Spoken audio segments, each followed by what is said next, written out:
Viewers,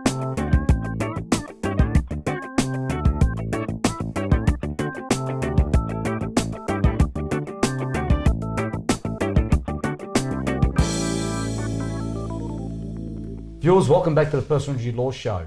As promised before the break, we've got a representative of Independence Australia tonight to talk about the SpinChat program, Rebecca Hannon. Good evening, Rebecca. Good evening. Thanks for having me. Who is Independence Australia? Independence Australia is a not-for-profit organisation and we support people living with a range of disabilities and we're encouraging them to, or helping them to live independently. So we're for a range of services such as attendant care, or recreational services, psychology and counselling, a whole range of services that aim to help people to live as independently as possible. And Don, it's a non-profit organisation, so they rely on donations. A lot of fundraising and also private donations, corporate donations and things like that to keep them moving. And I understand, Rebecca, with this Independence Australia, is trying to get the people, injured people, back into the community, let them be independent, lifestyle, get back to what they were doing before they had these tragic accidents. That's right, yeah. So we're really helping people to either regain the independence or perhaps retain and extend their independence so they can live independently.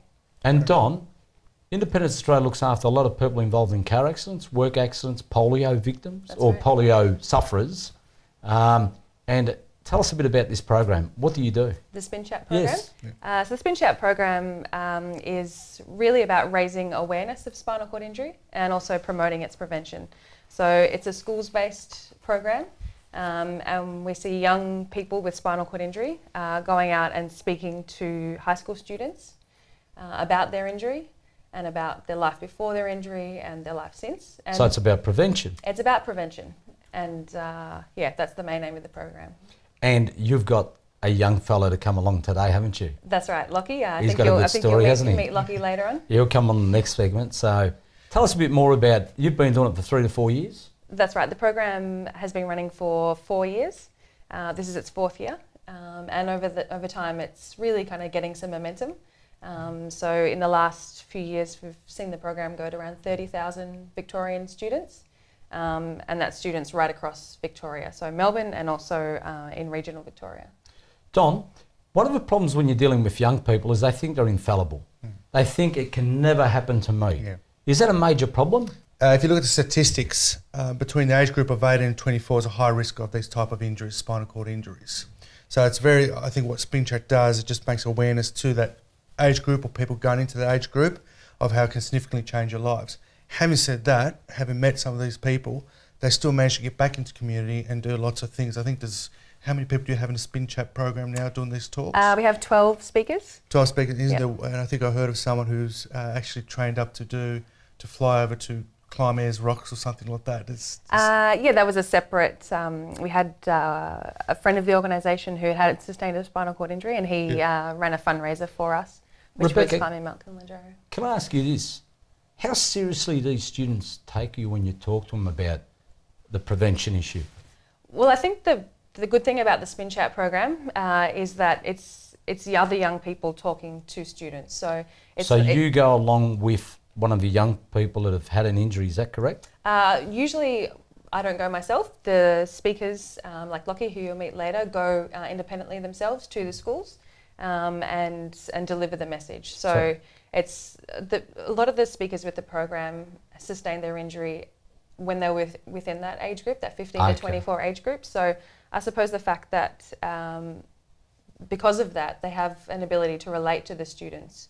So it's pretty compelling, isn't it? It is, yeah, and it's a really personal message, sort of really understanding what life was like before. And a lot of students can perhaps relate to the speakers and what their life was like before their injury.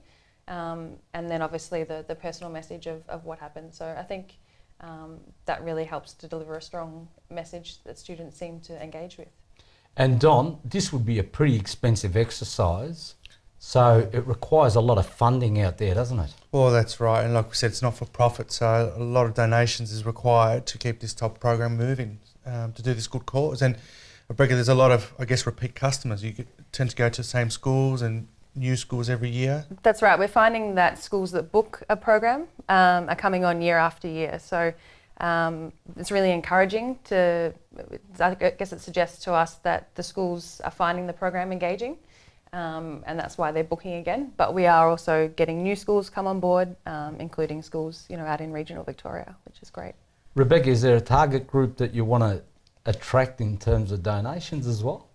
Well, we're lucky enough at the moment to have the support of the Transport Accident Commission, and they partly fund the program. But as you said, we do still need additional funding to help see the program deliver its target of 12,000 students and get out into all parts of Victoria.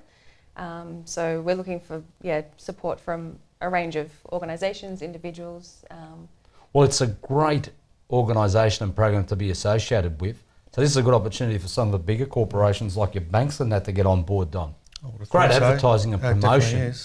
Don't you think? Back to that, I think it does. What they're doing is actually just preventative measures to prevent all these type of injuries occurring, and again getting people back to the community and things like that. So it's a great cause. And even individuals, Rebecca, they've all got young children, young boys that are, think they're Tarzan, swinging from trees and jumping into water, doing silly things when they have a bit of alcohol in them. That's right. Yeah, the statistics around spinal cord injury is that it is young people, and it is young males predominantly who perhaps, as you said, kind of think they're invincible and don't realise the possible consequences of some of those high-risk activities. So that's really what the SpinChat message is to try to make them think about those. What are some of the examples of young people getting injured that you can tell us about?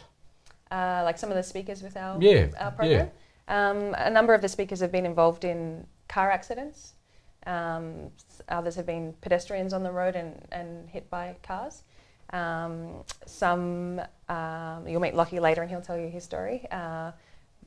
Other things like falls or water-related incidents, so diving into shallow water, that's also quite common. Everyday activities that we just need to be careful and think more about. And the schools love you going there, obviously. They do. We get really good feedback from the schools. Great responses from the teachers and from the students, and I think that's probably part of why we're going back year after year, and the program's really engaging the students. Don, it might be compelling to get a lawyer on board as well, to get out to the schools with these young people giving their stories and just explain the ramifications from a legal perspective, don't you think? Right. I mean, we do, being personal injury lawyers, Tony, for many, many years, we do see a lot of these injuries coming through and all the ramifications, the legal entitlements they have. So I think that's about right. Maybe we can go out one day, Tony, and help the students. Yeah, give our version of what we've seen over the years. Lisa, is anything else, Rebecca, is anything else you want to tell the public about your organisation and the SpinChat program? Just that if they'd like to book the SpinChat program, they can do that through the website, which is spinchat.org.au. We can travel anywhere in Victoria, so we'd love to come out and see the students at the schools. Fantastic. And of course, any donations can go straight to Independence Australia as well. That's right. Viewers, we've got to go to a sponsors break. After a break, we'll hear the story of Lachie O'Brien. And I want to thank Rebecca for coming on board. Thanks for having me. Thanks a lot.